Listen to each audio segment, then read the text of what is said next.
Senza biglietto su un bus della Mom, sputa in faccia il controllore, condannato a 7 mesi di reclusione e al pagamento di 3.000 euro. L'episodio è accaduto il 12 giugno del 2019 su un bus della linea urbana 3 da Treviso a Silea. Il controllore, impegnato nell'attività di accertamento dei titoli di viaggio, chiede ad un 23enne straniero il biglietto. Questi risponde di essere abbonato ma di non avere con sé l'abbonamento.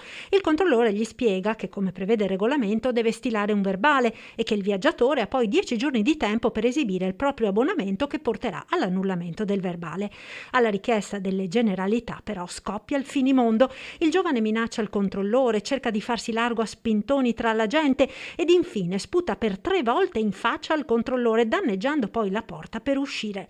Dopo la denuncia ed il processo è arrivata la sentenza. Il 23enne è stato condannato a 7 mesi di reclusione con sospensione condizionale della pena, al pagamento di 3.000 euro di danni non patrimoniali in favore del verificatore e al pagamento delle spese di costituzione di parte civile, quantificate in oltre 3.400 euro più oneri.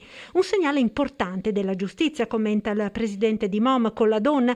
Aggressioni, insulti, danneggiamenti, l'azienda denuncia e va fino in fondo, conclude.